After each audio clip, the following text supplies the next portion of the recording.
Thank you. Of course. Oh, I think I need to turn myself on. Okay. Is that better? Yes, thank you. As Veronica said, I actually am from Pitt. I went to the Graduate School of Public and International Affairs. I graduated in 1999, so it's been a few years, and you've changed the names of buildings and upgraded the technology a little bit. But I'm happy to be here and to talk with you today about governance and development issues in the rural areas of South Africa. I teach at the School of Professional and Extended Studies and with the School of International Service at American University. I teach courses in international political economy, international development, and politics and governance in Africa. I'm going to talk today for about 50 minutes, an hour or so, but certainly during the course of the talk, if you have any questions, please just raise your hand. I know that a lot of these issues are new to you, and you've heard things from other professors and other professionals over the course of the last couple of days. If you want to compare and contrast or ask questions, please stop me along the way. I don't want to get to the end and then find out there's a concept that someone didn't necessarily grasp. I know it's Sunday morning, and I'm going to try to keep everybody awake. Hopefully everyone's powered up with their donuts and their coffee. I guess the positive side is that you've heard a lot from other people, and so you've got, this isn't the first introductory class that you've had on South Africa, but hopefully you can compare some of the issues that you've talked about with other professors and professionals that have been in the embassy, et cetera, that has been in to talk to you about what I have to say about the rural areas in South Africa. The majority of my work, majority of my time in South Africa has been in the rural areas, the villages really. And so I look at issues of governance and issues of development from a very different perspective than I think Lou Picard or some others that were here talking to you do, that are maybe looking at more some of those national level politics. So I want to take this down to the local level and say, well, what's happening in the villages? What's happening in the communities? I think you've probably been talking about South Africa as an emerging market. We know that growth has bounced between 1 or 2% over the course of the last couple of years. It's down from its heyday, 2004, 2008 or so.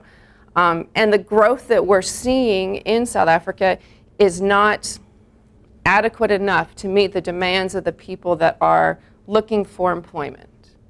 And I'm sure that David Hirschman, when he talked to you, I think it was yesterday, mentioned that. He probably mentioned as well that we have a widening gap in wealth.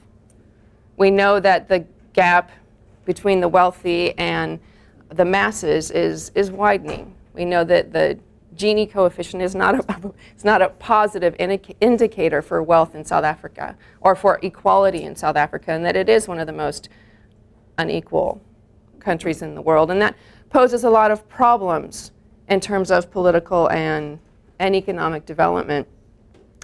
If we look at that widening gap, we can relate it to a number of different factors, whether that's the skill level of the labor force, the high unemployment rate. I think the World Bank has the unemployment rate at about 33-40%, depending on how it is that you're going to define it, really. We have a deteriorating infrastructure. We have high corruption rates. South Africa slipped in terms of its ranking on Transparency International from 2012 from 2011. So we know that we've got some larger macro problems, and those macro problems trickle down to the micro level. I'm going to talk about my experiences, like I said before, in the rural areas of South Africa, taking it back to my days as a PhD student as well, doing my dissertation on microcredit initiatives in the former Venda homeland in the Limpopo province of South Africa. So all the pictures that you'll see here are going to come from the Limpopo province.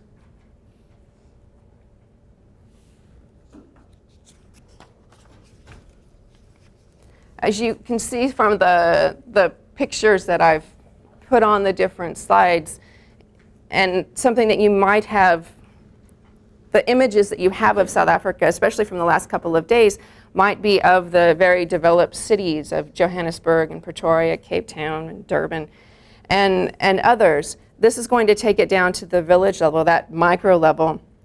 People in the urban area or in the rural areas that aren't necessarily urbanized.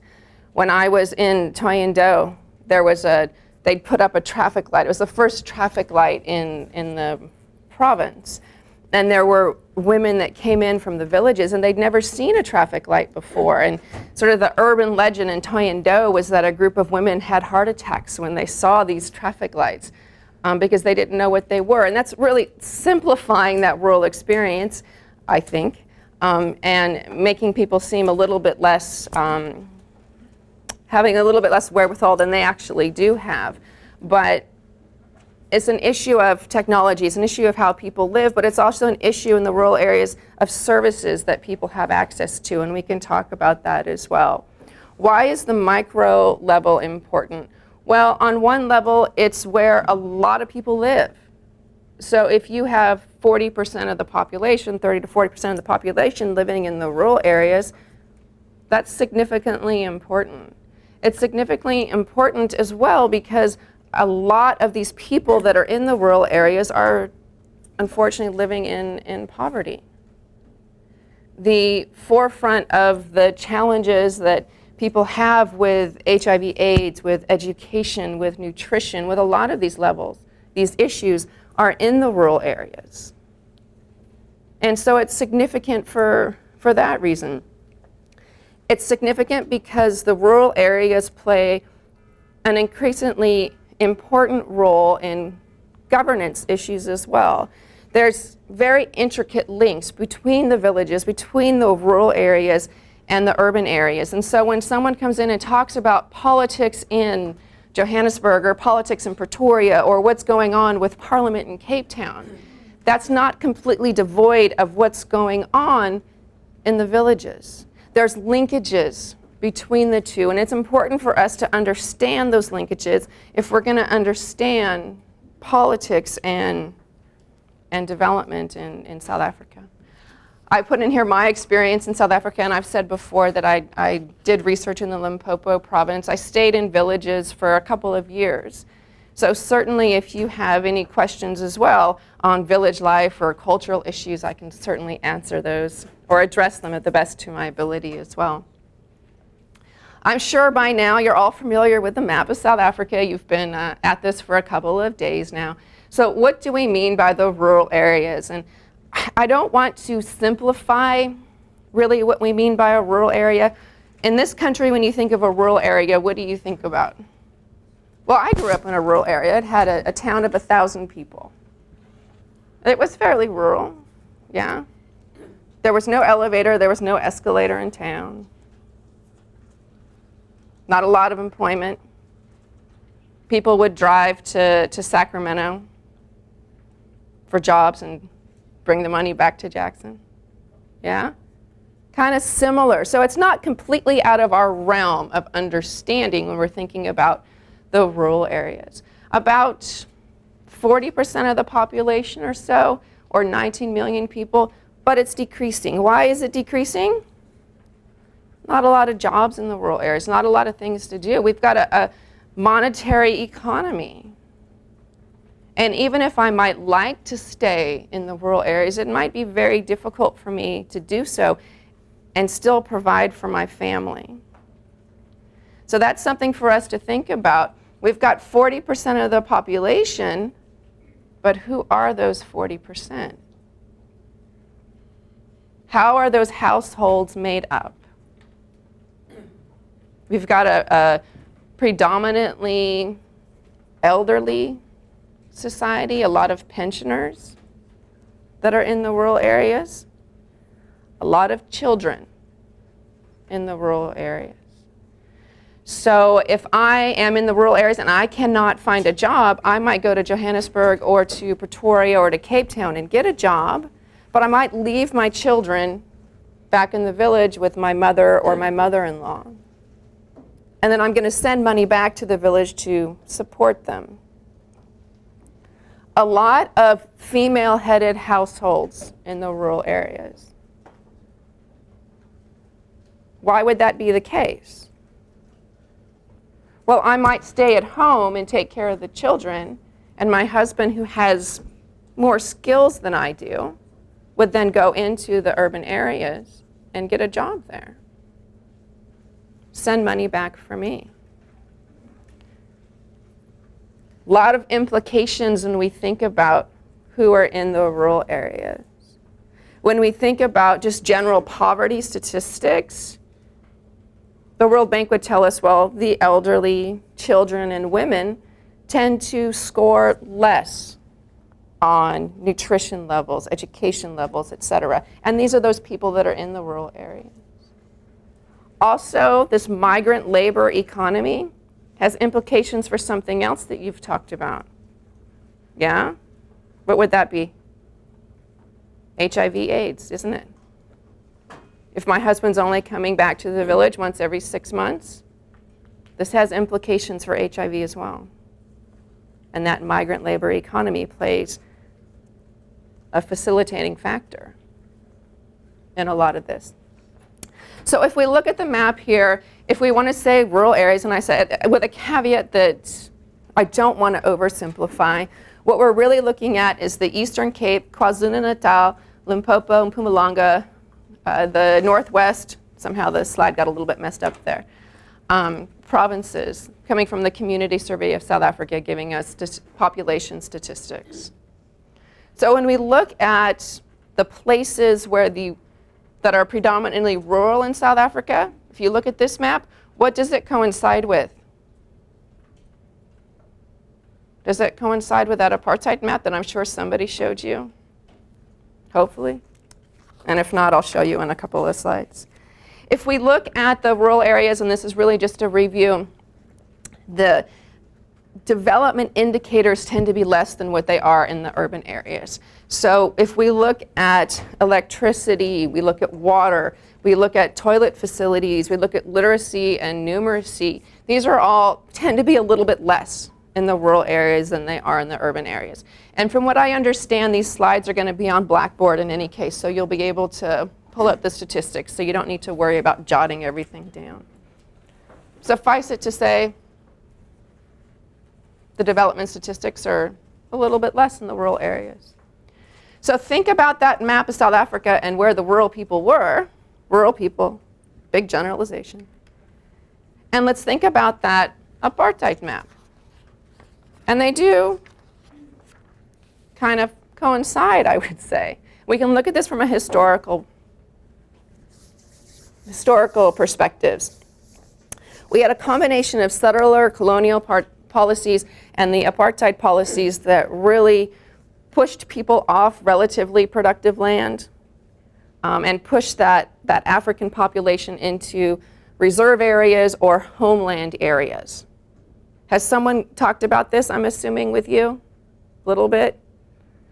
So that you had a situation, for example, where this would have been basically mostly your white settlers, but areas of Ciskei, Transkei, Kwakwa, Bophuthatswana, etc., would have been those reserve areas where the African population was made to live. And that part of that was that Native Lands Act of 1913, which prevented the black population from owning land outside of the reserve. So you set aside something like 7% of the land for 80% of the population. And that 7% of the land, was it great agricultural land? No. Was it land with access to water for a lot of farming? Probably not. It wasn't the best land on the planet. And you pushed people into these reserves or into these homelands, and it was just so crowded. Well, now you have the end of apartheid. Do you have a huge mass exodus of people out, or do people all of a sudden have enough money to purchase lands outside the former homelands? No. So what we see today in terms of those rural areas and the poverty that's there, we can really link back to apartheid. The TBVC states, I'm not sure if you came across this term, Transkei, Bophuthatswana, Venda, and Ciskei. These would have been the 4 homelands that got independence during apartheid. So they were technically independent according to the South African government. They were their own countries. So if you would drive from Louis Tricard into Thohoyandou, there was a border control there. You're now entering the Republic of Venda. We can think about this and ask ourselves, why would those TBVC states want independence from South Africa? By the way, anybody else recognize these countries as independent? No, it's just the South African government. Why would the leaders within these states want to be independent? Well, the traditional leaders have seen their power dwindle, but independence also means more access to cash from the South African government. And you can use that cash to somehow develop your homeland. Yeah? So I think that there was some nationalism in there, and there was just some real, I don't know, some people would say bribery, really. So you had your Xhosa population in Ciskei and Transkei, but with Botswana was your Tswana population. The Venda population was up in Venda. The Shangaan population was in Gazankulu. So you separated everybody into different homelands, and that was important as well for the continuation of apartheid. The next set of issues that I want to talk about are really starting to relate this back to theory and to start to think about how it is that we can conceptualize what happened during apartheid and how that impacts politics today in the rural areas and politics today in the urban areas of South Africa. And I refer to Mamdani's book, Citizen and Subject, from 1996. It's a dated book, admittedly, but he does give us some very good perspectives on political and economic development, on the role of colonialism and the role of apartheid in politics today that I think is fairly relevant. So you had a situation wherein your apartheid leaders would govern through, and even the British before the National Party came into power, would govern through local leaders. Why would you govern through local leaders? Well, they have legitimacy, yeah. And they know the population.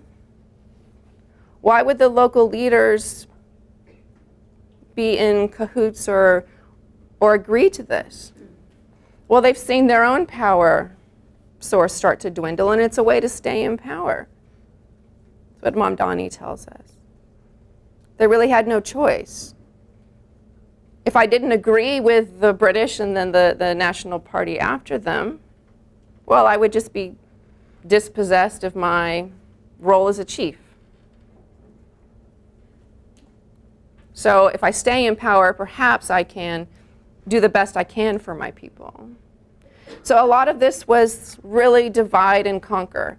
So it was divide and conquer on steroids, if you will, because it wasn't in terms of apartheid. And really we look at this from colonial policy throughout much of Africa, that you divided people and then conquered them. Because if I have all these different groups here, and if they all get together, are they going to be able to overthrow that government in Pretoria? Probably. They're going to at least make a dent in it.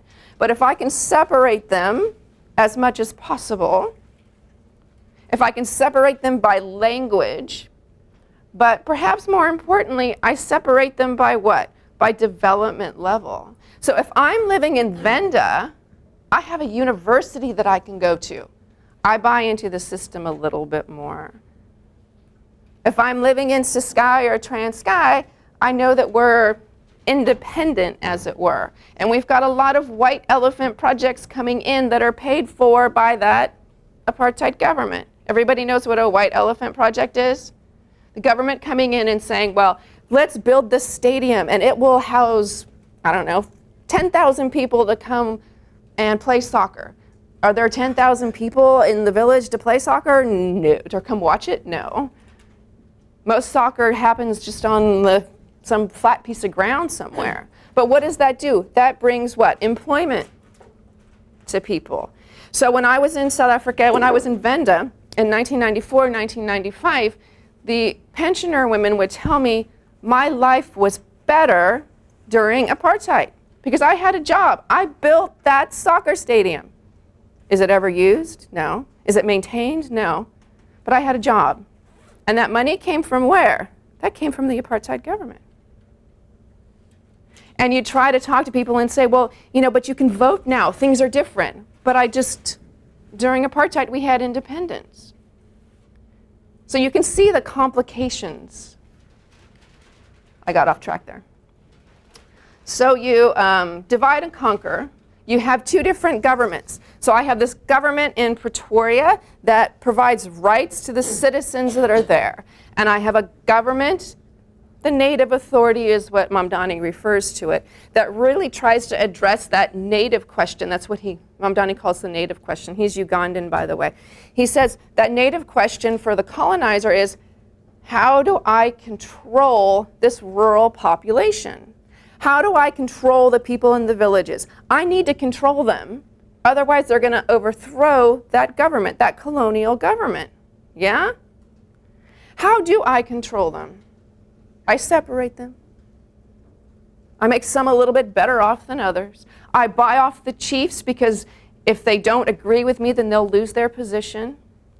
I elevate the status of men over women. That's a huge one. In many pre-colonial societies and in much of South Africa, prior to the arrival of the British, women could hold land. Could women own land in the UK in the 1700s or the 1800s? No. The colonizers come in and they kind of change the ability of women to hold land throughout much of Africa. Why is that important? Why is land so important in rural society? It's the basis of being able to sustain yourself. I need access to land so I can farm for my family. If I don't have access to land, it's very, very problematic. How do I get access to land? Through the chief. The chief gives land to men, only men, who then, married men, who then give access to land to their wives to farm. And that's where you saw during colonialism, well, let's elevate the status of the chief a little bit. Let's elevate the status of men. Let's make it that women can't have that access to land. And what you do is you start to create a situation in the rural areas where if people are mad at anyone, they're going to be mad at the chief. I'm going to be mad as a woman at my husband because I no longer get access to land. My husband's going to be mad at the chief because he's not getting enough land from the chief. And so you create this sense of division even within the rural society itself, creating really a separate and unequal bifurcated state. What does Mamdani mean by the bifurcated state? A state that has two different structures. One in the urban areas that's really for that settler population, the English-speaking and the Afrikaans-speaking people, that gives rights. The purpose of the government is to give rights. And that one in the rural areas, the purpose of that government is to do what? To control that native population. So think about it. We have government institutions that are organized during that apartheid era to give rights in the urban areas and to control in the rural areas. So what happens after the end of apartheid? Do these institutions change overnight in the rural areas? No, they don't. So you're controlling through the native authority. I talked about elevating the status of chiefs and men. Using customary law was also very important. So what governs rural society and what governs rural society today? It would be referred to really as customary law. Now, customs themselves are flexible. They're open to interpretation. What happens when the British come in and say, right, how is it then, Chief Mpepu, how do you control your population? What are the laws that you use? Are these laws, how can we codify these laws? This doesn't make sense that the council would just get together to discuss an issue around land or gender, or to settle a dispute. We need to write this all down. Sort of a British mindset, is it not? Not really the mindset of the Venda and the Limpopo province at the time. Let's codify these laws. Let's write them down. What happens when you take custom and you turn it into law? Well, you make it so it's no longer as flexible as it would be otherwise. But let's think about the British coming in and converting that customary law down into that custom into customary law. When they came in and they codified this, who did they talk to? If I'm interested and I'm an anthropologist or a sociologist or working for the government of the UK, and I'm going to go in and I'm going to find out what the customary law of, well, first of all, it probably wouldn't be me, would it? It would be a man. And who would I talk to? I talk to the chief and the elders. So would I get the perspective of women? No. Would I get the perspective of people that were relatively poor in the village? Probably not. I get the perspective of the chief and the elders, whose power base is doing what? Dwindling. Why is it dwindling? Because people are being forced into those homeland areas, and the base of power is what? Land. Because I need land to farm. So if my power base is completely dwindling and the British come and say, well, tell us how you do X, Y, Z, I'm probably going to elevate my status at least a little bit. Yeah? And then if I'm looking at it through the lens of this researcher from the 1800s that has from the UK, that has a very patriarchal agenda, that has a very racist agenda, has a very colonial agenda, if you will, it's also going to be misinterpreted as well. So that body of customary law became one that was really misinformed, I suppose, and used to control, not necessarily used to give rights, unfortunately. But the apartheid government, even the British before that, needed labor from the rural areas. You needed labor for the farms. You needed labor for the mines. And goodness sake, I'm not going to clean my own house. I need a maid and a gardener as well. So we had to bring in labor from the rural areas. So how do we maintain control then over this? We've got this labor coming in. There's a chance for there to become linkages. And to the apartheid state, we don't want to create those linkages. We want to prevent those linkages.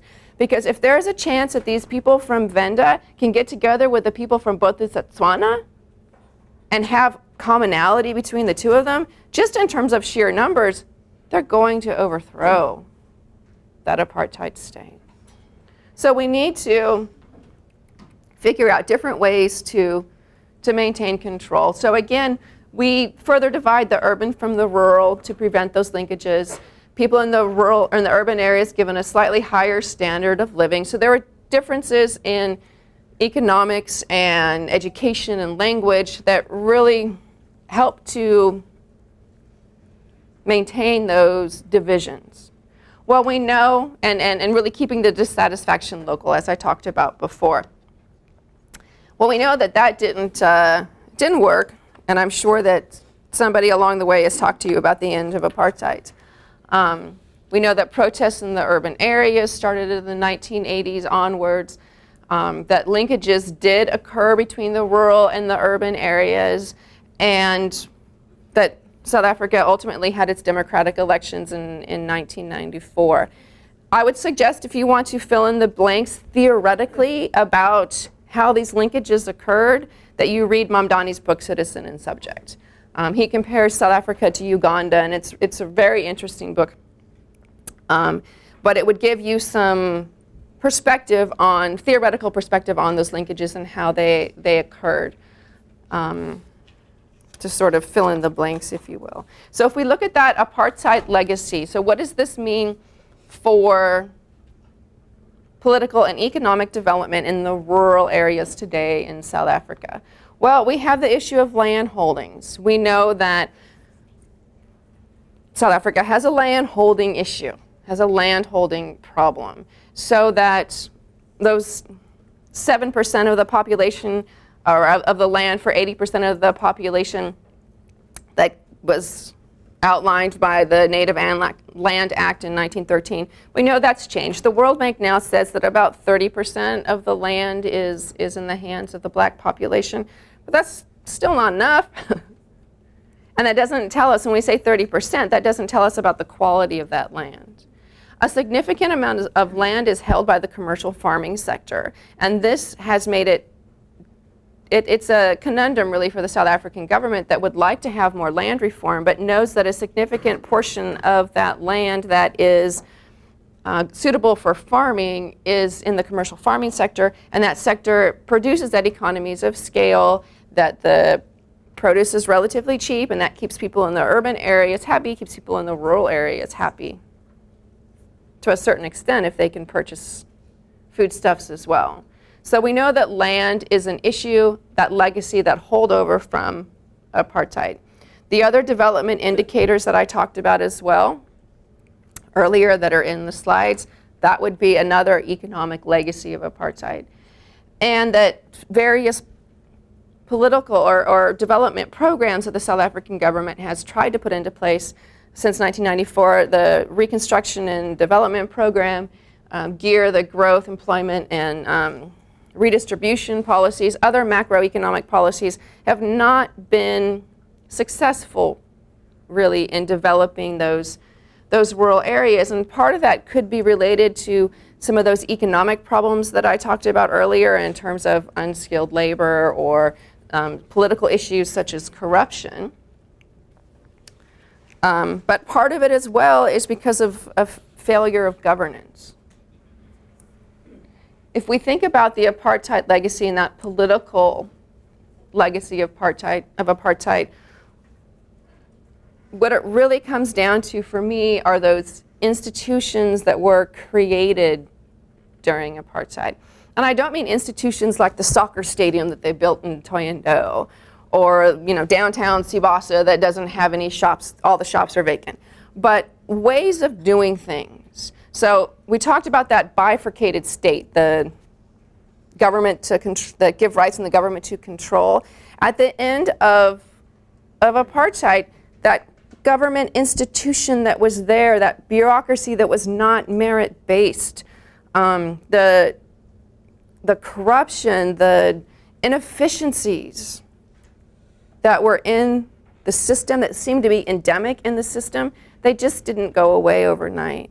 And that has made local governance very challenging in the rural areas.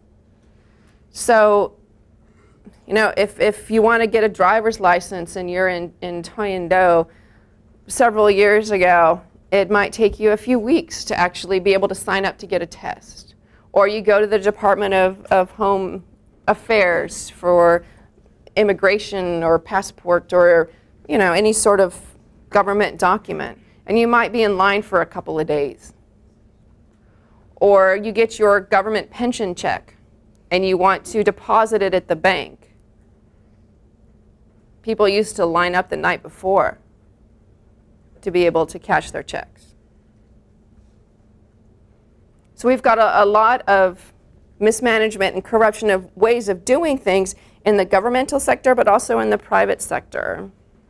And those are very difficult to change. Very difficult to change a bureaucracy and make it more efficient. Mamdani would tell us that we had deracialization, but not detribalization. So you had a situation where the African population came into power, but that you still had situations where the Venda were segregated and the Xhosa were segregated, and the Zulu were segregated. So you still had that segregation. Yeah. Yes, please. Sorry, can you? To what degree is corruption being covered, and how would that affect What affect what? Sorry. foreign direct investment in rural areas? Um, Like start reading out this corruption. Right. I think that South Africa has tried to address the corruption issue, but a lot of that has been directed in the urban areas, and it hasn't filtered down as much as it needs to into the rural areas. Things are just done a little bit differently in the rural areas in terms of governance issues, and I can talk about that as well. But most of that foreign direct investment that's taking place in South Africa is not taking place in the villages themselves. It might come to a place that's, you know, near to a village that someone could get employment in and travel in. So if it were in a mine, a lot of the investment in South Africa will be in mining, platinum, gold, diamonds, et cetera. And that might impact the villages if it provides employment, certainly. But corruption, from my standpoint, hinders the development of small micro enterprises as well. So if I want to have a chicken project, or I want to have a pig farm, or I want to do something that's out in the villages, it's very difficult for me if I've got to jump through a lot of hoops and make sure that the chief's on board and make sure this person's on board and pay off this bribe. And if I got the police coming in and doing raids. And so it's, for the rural areas, I think that it's very much the issue that's in the mind of the people is more how corruption impacts my ability to start my own business. Does that make sense? Yeah. So the other issue that comes out theoretically is this issue of the big man, local governments and traditional governance, which we can talk about briefly. You'll hear in a lot of literature about Africa about the role of the big man in politics, or the big man phenomenon, where you have someone that gets into power based on where they live, or their language group, or their ethnic group, their national group, and gets allegiance through the population, really, that vote for them because of who they are. So I vote for someone because he is part of the royal family, or because he was a leader in the liberation, but I don't necessarily question what platform that person has. And so that it becomes a situation where you would support that local leader who is now working on the national scene because they are who they are and not because of what they deliver. And I think you see a lot of that throughout all of Southern Africa now, where people tend to support that leader until as long as their standard of living isn't decreasing too quickly, you continue to support that local leader. So we can take this from, I'm supporting the person that's my ethnic group that's in parliament, or I'm supporting the person, my chief. As long as my standard of living isn't decreasing very much, or decreasing enough that I notice it, I'll continue to support them. So this lends itself to patronage and clientelism and a whole host of other issues that I think many analysts are starting to say is taking place within the rural areas of South Africa today. And it's certainly something, if we had more time, that we could go into a little bit more. When we think about local government today, there's 8 different municipalities, 44 district municipalities, 226 local municipalities. So your villages are really going to be within some of those local municipalities. And the government has had several different projects. Project Consolidate, Outcomes 9, all these different policies have really failed in bringing development to the rural areas. The central government is not able to deal with the corruption, with the role of elites. Mamdani would tell us that accountability tends to be to the ANC, not to anything that's being delivered, and that empowerment programs are buying off the local population in the rural areas, just like those white elephant projects during apartheid were buying off populations in the rural areas. So that you really don't have a change of the system taking place. You don't have a change of the economic system taking place. Things are business as usual as they were during the apartheid era. And that local government is just not working to provide the services that need to be provided to people in the rural areas for all of these reasons. There's poor governance, lack of financial management, lack of transparency, human resources gaps, and a lot of poor planning that are taking place. So that even when money is filtered into projects in the rural areas, it tends not to have the results that are intended or wished for, intended by the government or wished for by the population. That Mamdani tells us that accountability tends to be to the party, as I mentioned before, and not necessarily to service delivery, and that is a problem. So what does this mean for traditional government? What about traditional government operations? I talked a little bit about that traditional government before, that prior to the arrival of the British settlers, you had a chief that would hold a council, if you will. The chief was in charge of a particular village or a particular region. There would have been headmen, there would have been a council. They had a democracy, if you will, of people getting together and really discussing issues. I say people, what I mean is men, getting together and discussing issues. And then decisions would be made by the chief. So you had a traditional, and traditional in quotes, I know it's, one of the caveats is that there's so many different cultures and so many different people in South Africa that we don't really want to generalize.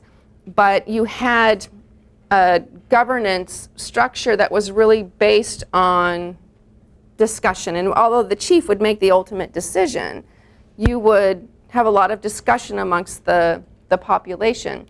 Now, during the colonial and the settler and the apartheid era, this of course changed.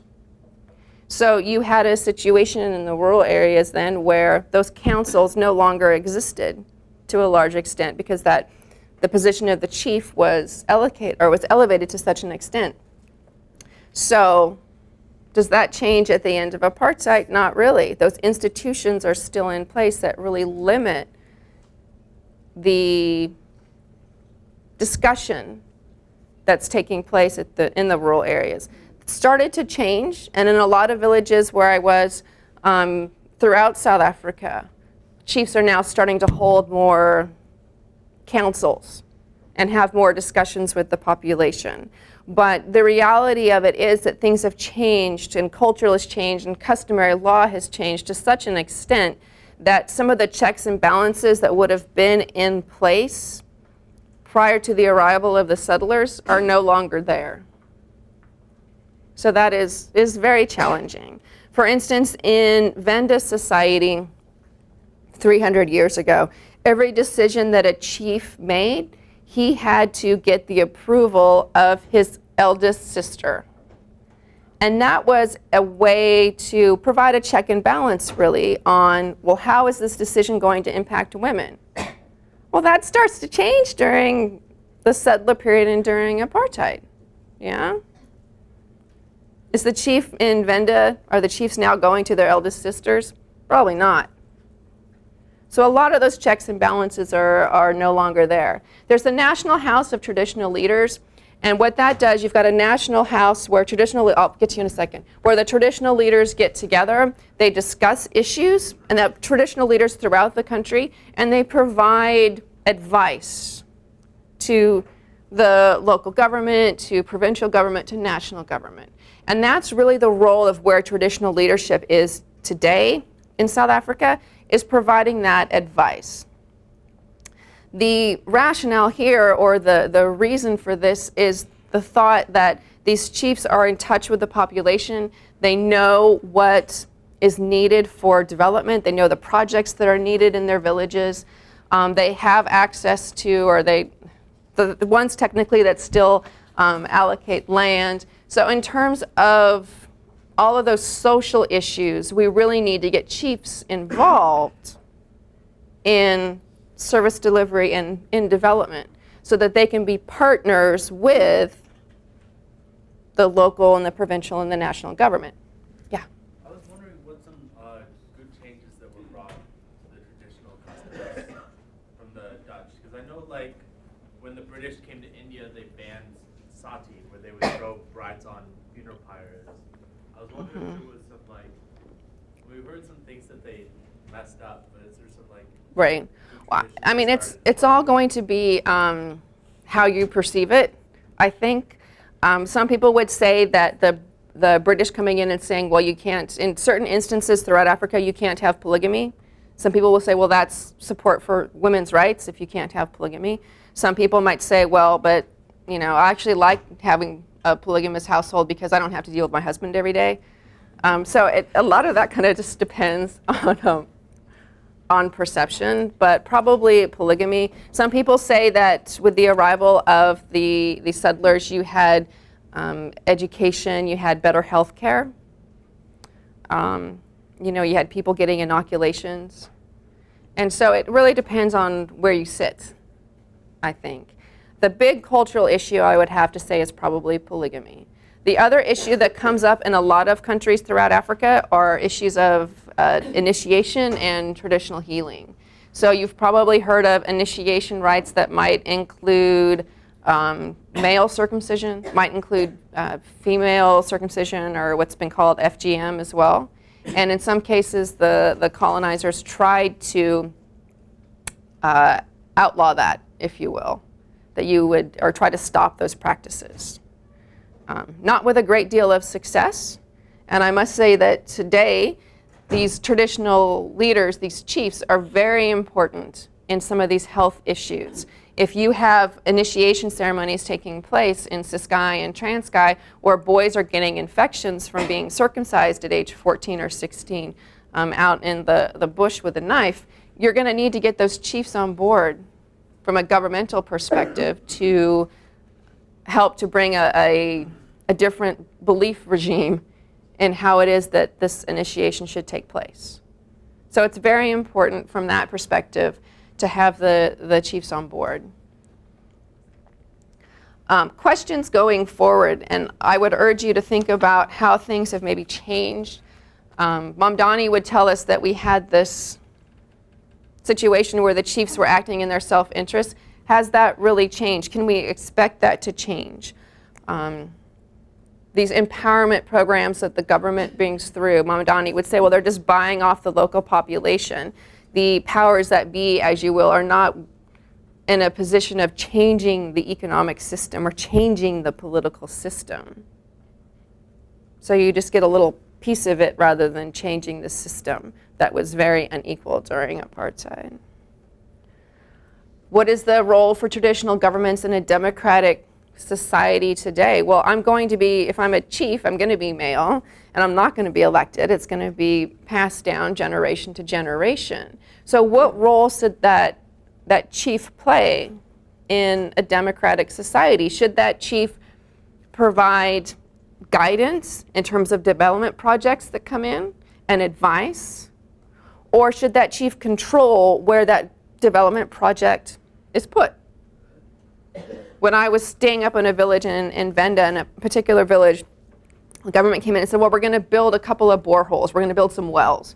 And talk to the chief, where do you want to put these? Well, I want to put one on this side of my house and one on that side of my house. Well, it didn't make sense for the population, for the village. It made perfect sense for the chief. Can we expect that to change? But if not, how do we integrate chiefs? How do we make certain that chiefs are more accountable to their populations? Or will they just naturally be accountable to their populations?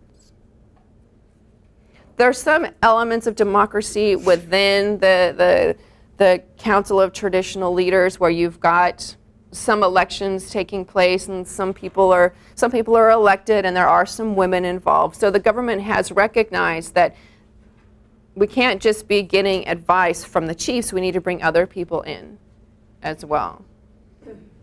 Something to think about. Those gender dynamics and that representation is also very important. When you get a group of chiefs together, what sort of gender dynamics are going to be present? Well, probably not, probably none. So how can chiefs be more, not necessarily educated, but more act on the interests of women or act on the interests of the poor within their villages? They're still governed by customary law. It's still a problem. So all of these issues are really what people in the rural areas and governance issues are grappling with today. How do we address all of these issues? What is the role of that chief going to be in democratic South Africa? Are they going to still govern the village even though they're not elected? Or are they going to just provide advice and guidance to the elected leaders? And I think the jury's out. People have different opinions on that. So my questions for you to think about, for you to consider in your free time over the next couple of weeks: what role should local government and traditional government play? What role should that chieftaincy be playing? We know we've got structural issues left over from the apartheid era. Very difficult to address those. Given that situation, what responsibilities should we be placing on the traditional leaders? We know they resonate with the population and the population is very proud of them. What role should they play? Is it important to increase political participation in the rural areas? People do vote. Yeah, they might not realize why they vote. They might more vote for someone of their ethnic group or the party, really. South Africa, did someone talk about the voting system in South Africa and how you vote? So you don't vote for a person, you vote for the party. So I vote for the ANC. Woohoo! 2 thumbs up. I voted for the ANC. Who decides who is my parliamentarian or who is my leader? The ANC does. They have a candidate list. And they say, all right, these number 1, number 2, number 3, if we get enough votes to have 50 people in government, the first 50 people on that list are going to get in government. So if I'm on that list, where's my allegiance as a politician? Is it to the village? No. My allegiance is to the ANC. Yeah? Because I need the ANC to stay on this list to stay in power. So there's a disconnect there in government. A big problem in terms of representation for a lot of analysts. But this system is very common throughout the world. It's not just in South Africa. How do we understand democracy and gender dynamics? And what are some of those practical avenues for development assistance? How can we reach those people in the rural areas? Yeah? What's the system would you suggest instead? Something like that. Yeah. Well, if I had the knowledge and the ability to come up with something, I think I'd be paid a lot more than I do get paid, which I don't want to cop out of an answer. I think people do resonate with the chiefs.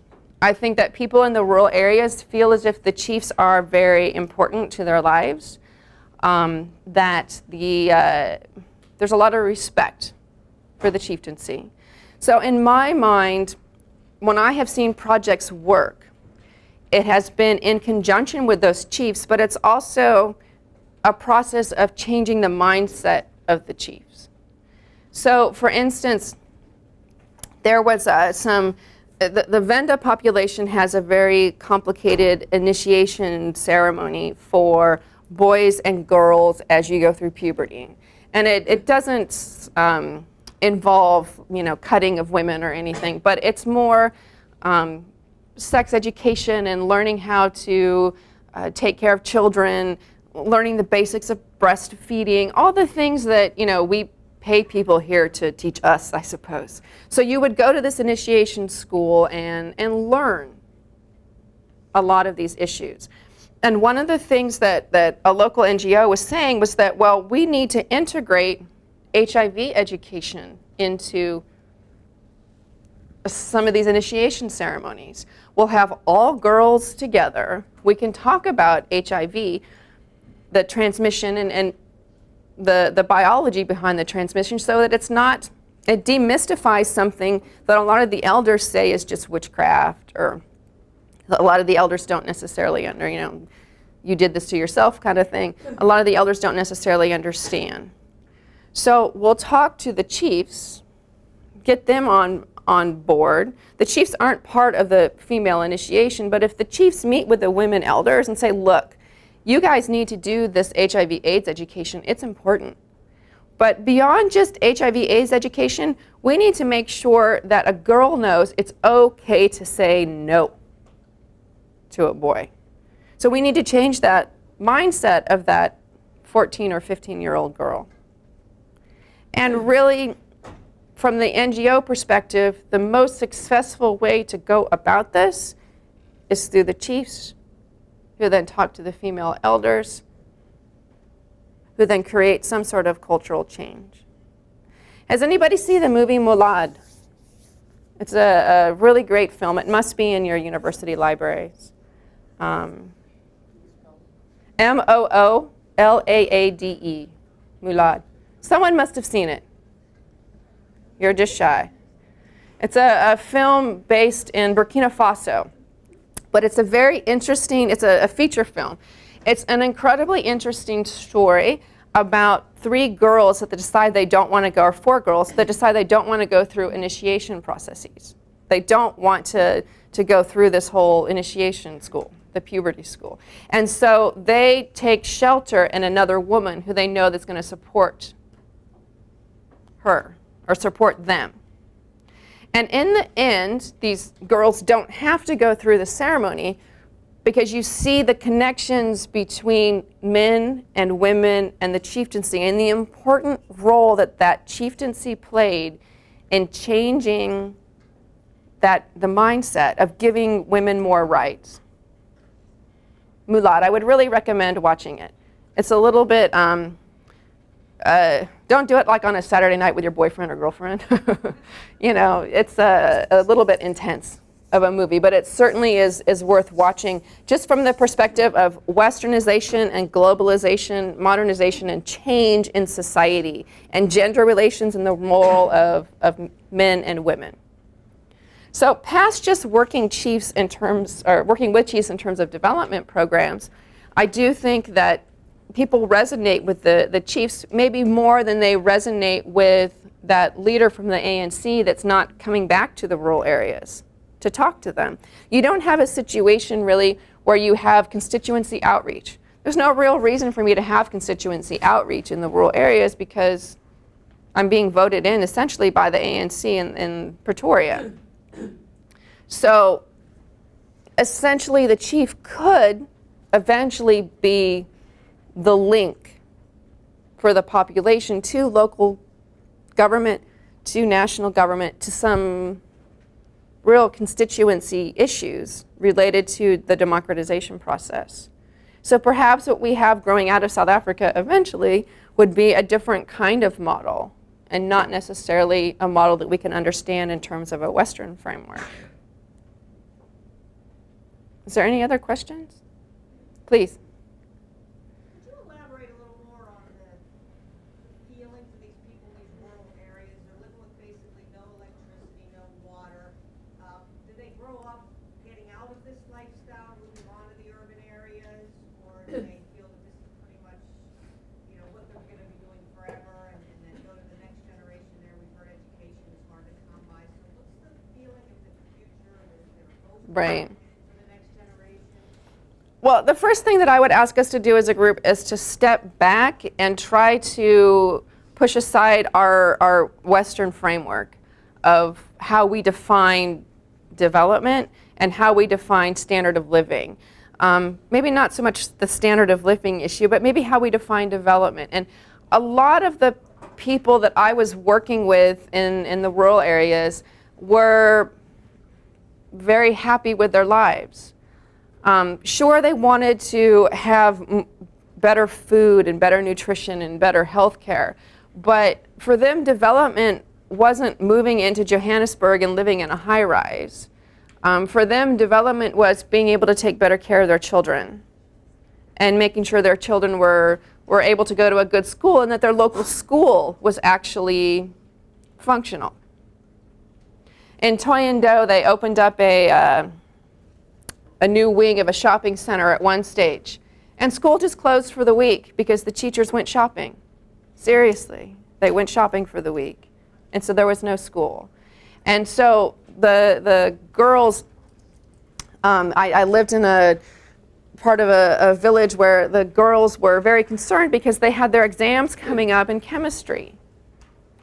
And the chemistry teacher had just gone off shopping for the week, and the exams were still coming up. So they gave me the chemistry book, and I hadn't done chemistry in maybe 20 years, and I looked at it, and I figured out how to do it, and I remembered how to balance equations and whatever, and we had chemistry class in my house for about a week. And all these girls ended up passing, and one of them's actually a doctor now, which is very nice, and she's moving back to the village. So really, the opportunity is what people want. People aren't always in despair. People are very excited about their cultural rituals, whether that's brewing beer for the ancestors or having a celebration around someone's birthday or celebrating Christmas in the rural areas. A lot of people celebrate Christmas as well.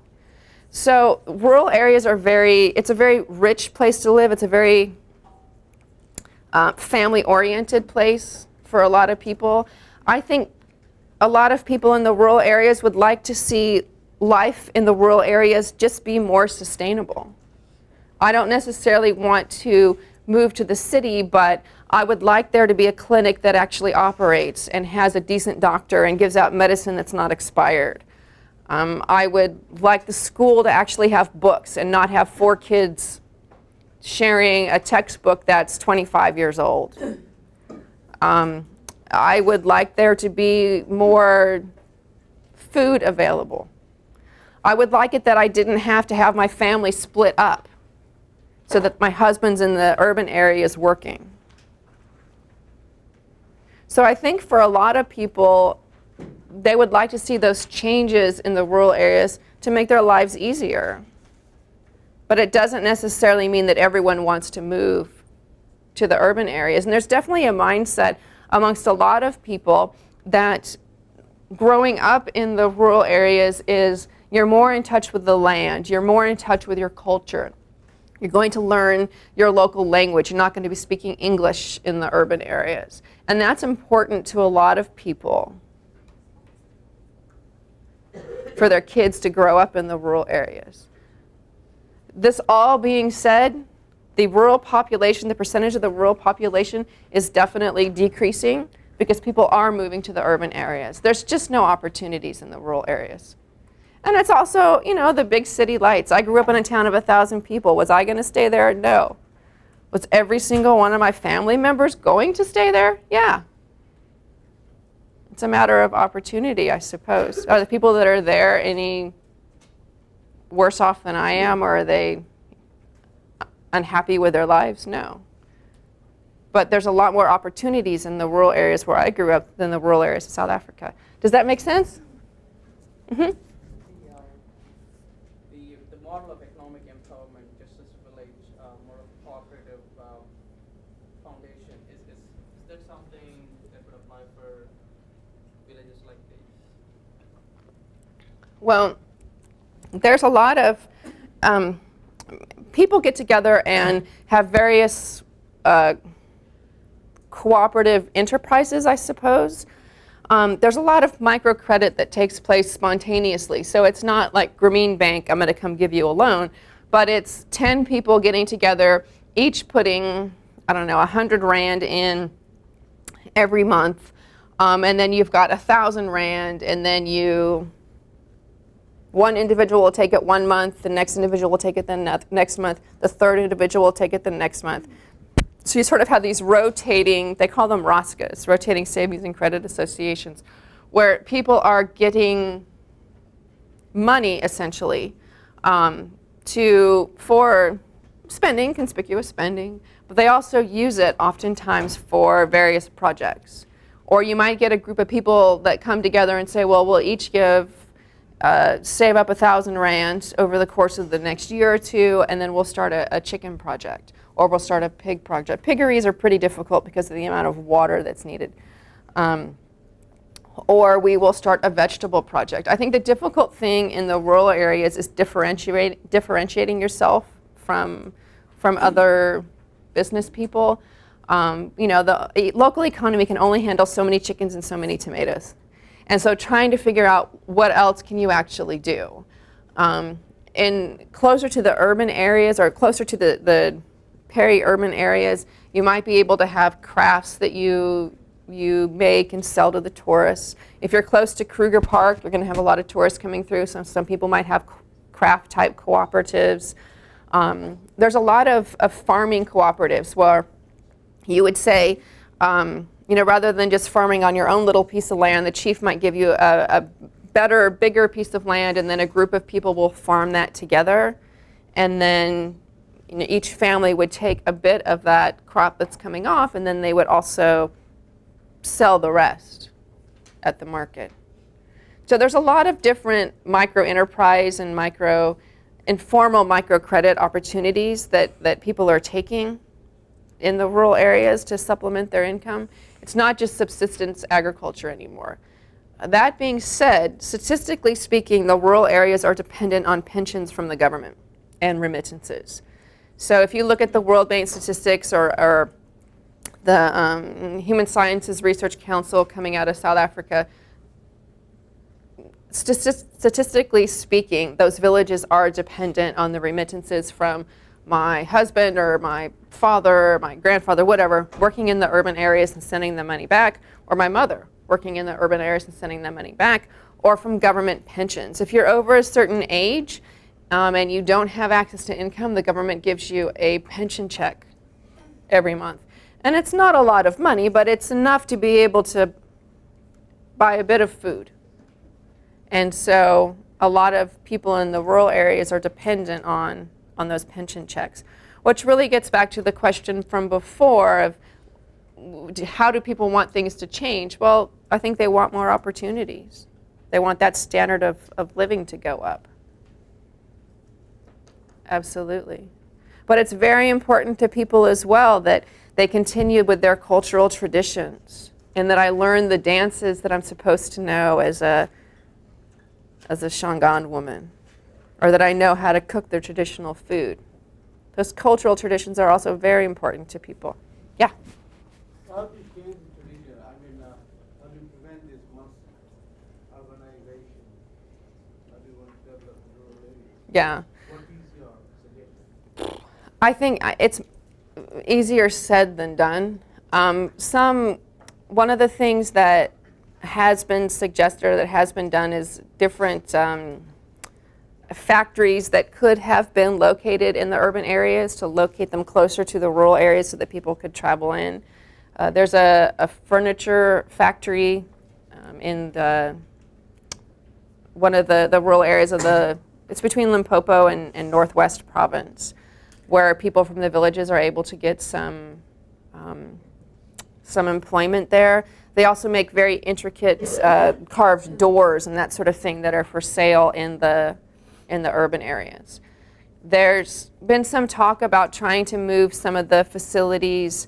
You've got a lot of farming projects throughout the country, and so trying to move some of the operations of canning tomatoes or et cetera into areas where the rural population can get employment. But one of the challenges here as well is that not only are people crammed into these rural areas as a legacy of apartheid, but there's just not a lot of space for economic opportunity, and your transportation links, et cetera, your communication links into these areas are not stellar.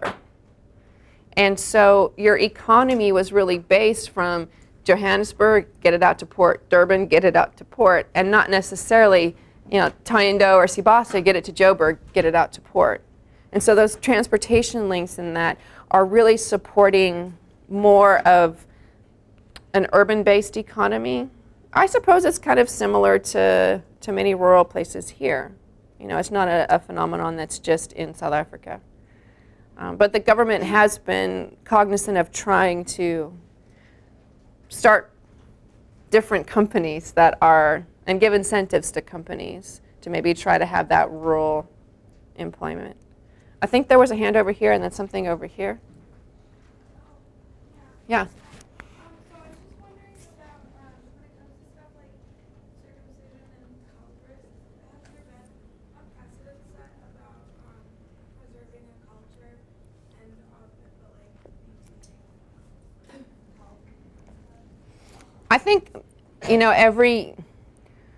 when I first got to South Africa in 1995, every year there would be a season where there was the circumcision that was taking place, the male circumcision. And you would get in the newspapers that, 2 boys got infections or 3 boys got infections. And so what the government has tried to do is to not necessarily, crack down on people doing this, but to educate people and to educate those traditional healers to say, well, look, these mechanisms that you're using for this process are causing some boys to get sick. And so something has to change. And it's a great deal of dialogue that really takes place. So it's not the national government coming in and saying X, Y, Z, but there's more dialogue taking place. There's a whole host of things that happen in addition to just that cutting process as part of the initiation. And so part of this has been the government and NGOs working with traditional leaders and traditional healers to say, well, we can maintain a whole range of activities related to this initiation process. How to build a house, how to to slaughter a bull, how to slaughter a chicken, how to slaughter a goat, how to skin a goat, how to be a good husband, how to be a good father. All these things we can talk about, maintaining tradition without necessarily, if we change that cutting process, it's not necessarily going to change all that tradition. So anecdotally, I will say that my colleagues that are in the rural areas, like the ones that are teaching at the University of Venda or teaching at University of Fort Hare, which would be both institutions that were in former homelands that were independent, definitely historically disadvantaged institutions. My colleagues that are teaching there tend to send their children to the initiation school to get the social learning aspect of it. But then when it comes down to the actual circumcision that needs to take place, according to culture, they go to the hospital and they have it done there. Or they have it done when their kids are born. But they still attend that initiation school and have all of those other social classes, if you will, that socialization process that takes place. This is something that, you're still going to find people in the rural areas that have initiation processes, where you're cutting out in the bush. That's still going to happen, at least for the foreseeable future. But I think things are starting to change. And up in Venda, where I was staying, I would say probably only half to 70%, I'd say about half of the girls in the village, maybe 70% of the girls, went through the initiation process, which did not include any cutting at all. But through part of the initiation process, you have to be naked and you have to sit in a river that's like really cold. It's the middle of winter time. And the girls just didn't want to do it. And so they would talk to their parents and their parents would say, okay, you don't have to do it. And the chief said it was okay that you didn't do it, but you have to give me 100 rand. And so the chief was, it was culturally okay for you to buy your way out of it. So what was ending up happening was that the more wealthy people in the village were able to buy their way out of some of the initiation processes. And you might say, oh, well, that stinks. But eventually that's leading to cultural change where it's okay not to have gone through that initiation process. So there's that cultural change at different levels taking place. Yeah? Just to continue on the same line which you said, do you see that? Just time for one more question. Okay. Yeah. Oh, I thought I. Yeah, I think you're the one more question, yeah? Okay. So just to continue on the same lines which you said, do you happen to see the effect of this cultural change on the people's behavior? Like what I'm saying is the people who have been through these cultural rituals Mhm. of behaving and then living happily, and the people who are buying out a way to overcome this. Right. And you happen to see a change in the behavior of people like behaving. Right. like- I mean, I can't say statistically, it would just be anecdotally, from being in the villages that the elderly population, elderly women will say, or your mother will always say, well, it's important for you to go through this process. It's important for you to learn these things. And then, maybe you are able to get out of actually going through the initiation. Your mother or your aunts are probably going to talk to you about this stuff anyway. I would say the cultural changes that I see or that I saw in the girls that I was working with, not necessarily working with, but I mean, I'm a teacher, and so I would be there and they would need help on whatever their homework was, and I would always help them. And I saw more girls over the course of, say, the years that I've been in South Africa, more girls are interested in science classes. More girls are trying to excel in chemistry. I remember at one stage, the girls could choose. They could do home economics or just normal economics. So home economics was like, the textbook was how to set like a table and how to set for tea and stuff like that.